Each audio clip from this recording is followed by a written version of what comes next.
কোরবানি আজকে ষষ্ঠ পর্ব। এই যে কোরবানি, হযরত ইসমাইল আলাইহিসসালাম আল্লাহর ওয়াস্তে কোরবানি হওয়ার জন্য পিতার কাছে নিজেকে সঁপে দিলেন। তখন হযরত ইব্রাহিম আলাইহিসসালাম পুত্রকে নিয়ে, অনেক কথা আছে এর মধ্যে ভাই, সব কথা আনা যায় না, কি করলেন, এক পাহাড়ের কাছে গেলেন, গিয়ে সমতল জায়গায় তিনি হযরত ইসমাইল আলাইহিসসালামকে শোয়ালেন এবং চোখ বাঁধলেন। তো এখন চাকু বা ছুরি ভালোভাবে হযরত ইব্রাহিম আলাইহিসসালাম পরীক্ষা করে দেখলেন, সব ধার তো ঠিক আছে, এখন আমি ইসমাইলকে কোরবানি করতে পারি আল্লাহকে রাজি খুশি করার জন্য।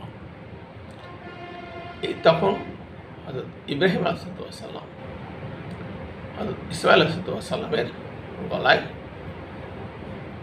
খঞ্জর বা চাকু যেটাই বলেন চালাইতেছে, কিন্তু কোনো কাজ করতেছে না ছুরি।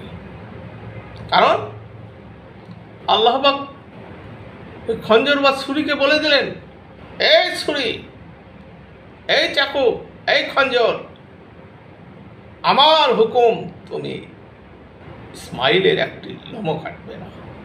সুবহানাল্লাহ। এই যে লোমও কাটল না, ইসমাইল আলাইহিসসালাম কুরবানি হলেন না।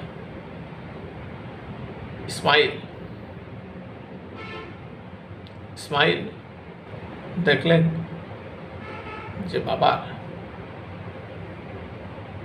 কুরবানি হচ্ছে না।